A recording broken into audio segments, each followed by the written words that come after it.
What's going on, guys? Welcome back to the channel. We got another video with this 2008 WRX. We're going to be doing a full coolant flush. When we put the bigger turbo in, we put the green coolant in instead of what Subaru recommends, which is the blue coolant. So we're going to be fixing that today. I'm also going to replace the upper radiator hose. And yeah, just make sure that everything's cleaned out. We haven't flushed it in a while, so we're going to make that happen today. So we got the new coolant here. We got 3 gallons of it. Should be plenty enough. We also got the conditioner as well. Optional, but recommended. But yeah, we're going to go get this in the car. As you guys can see, we already got the front end jacked up and thrown on jack stands. That way we can fit underneath the car because we're going to be draining from not only the radiator, but the engine block as well. So I just want to make sure it leaves us enough room. And as you can see, my driveway, it is kind of downward sloping, so the jack kind of levels out the car, which is kind of exactly how I want it. So we are going to start by, there's a little petcock or screw at the bottom of the radiator. Take that off. We'll drain the coolant from the radiator, and then once that's drained, I'll probably pop this hose off. As you can see, it's all sucked up because there's so much air in the system. And then we'll drain from the engine block. First thing you want to do is start unscrewing the little drain plug on the radiator. And this is going to get a little messy. I'm going to back up a little bit.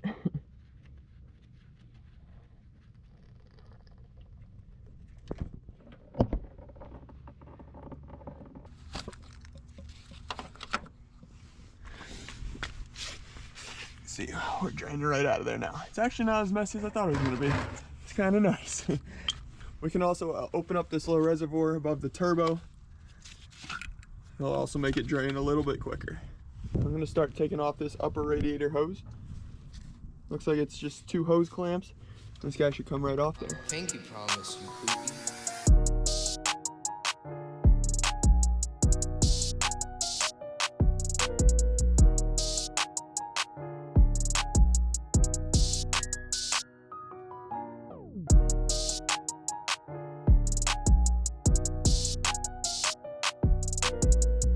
Alright guys, so I got this new hose on. I'm gonna put the clamps on.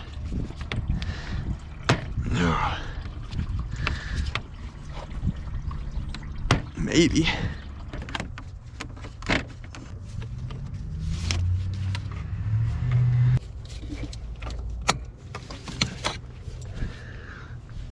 Alright guys, so unfortunately at the moment we went to throw this new hose on, but it's literally too girthy for these stock hose clamps, and I don't have any to fit it. So for now we're just gonna have to run this old one for a little while.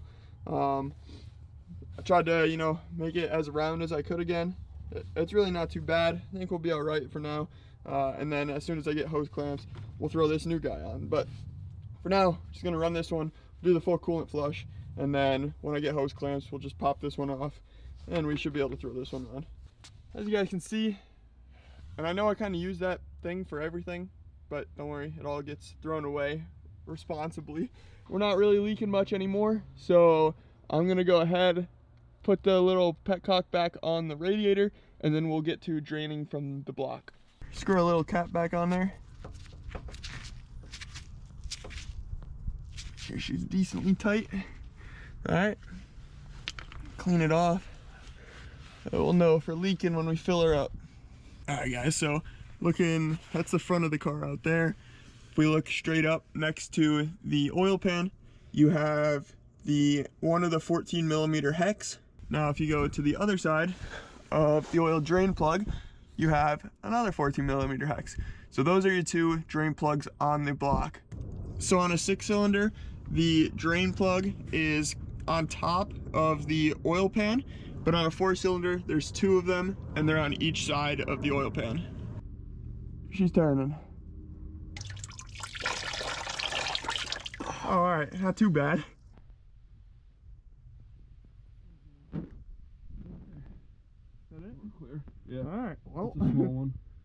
It's about half the depth of the other one. Not much in there, huh? So this little coolant thing, or the overflow tank, just a little clip on it. Pull that off.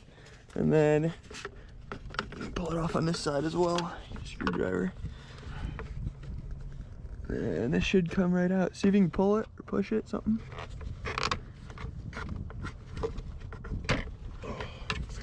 Yeah. Here, Alright. pull it up to you. Pull it right up to me. Maybe. Yep. There we go. Just 2 little clips. That comes off. We can dump this out. Look at this mixture of oil and antifreeze. Right.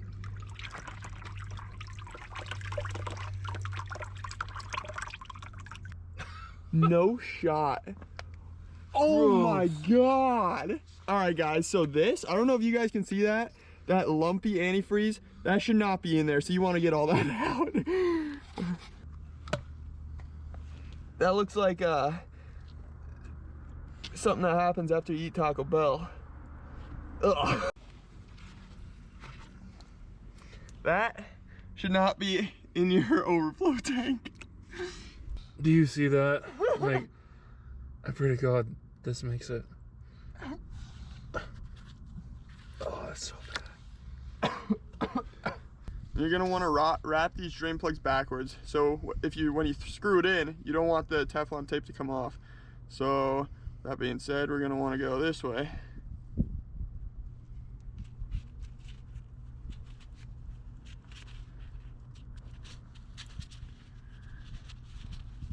Just get 2 layers on there. That should be good. And that way, how it ends facing that way, when you screw it in, it's not gonna come off the threads. So this one's good to go. And then we're gonna do this one, and we'll be all set. All right guys, so the torque spec on these drain plugs is 40 foot-pounds. So make sure you have a torque wrench. Get that thing to 40 foot-pounds and tighten her up. That's it. So he's tightening up those drain plugs. I'm gonna put this overflow tank back in. So same thing as when we took it out. Drop it back down in there, just like so, just like that, and then you just click it onto there. Bingo, good to go. The hose back down in there. Okay, I'll set down here. So if you have one of these cool funnels like I have, you can just take the little top here, gasket on the bottom, cap over the top, tighten her on there, funnel goes on there like that, and then we can burp the system. Pull this guy out. So essentially we're just gonna dump coolant in there until the car stops taking it. So the reason we fill from the reservoir by the turbo on these WRXs and STIs is because it's the highest point where the coolant's gonna go in. So you always wanna burp from the highest point. If you have a Subaru that doesn't have that reservoir, you'll just burp it from the radiator itself. Much better. So as you can see, stopped taking the coolant. So now we're just gonna start the car and let the system burp out. We gotta wait until the thermostat opens in the car.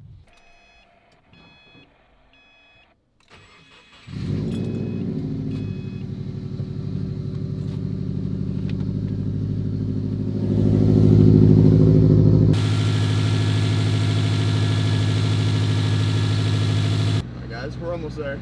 189. Just have your heat all the way on, make this process go a little quicker. So if you look in the car, it's been up to 192, and it just hit for the second time, so it's at 189 going back down.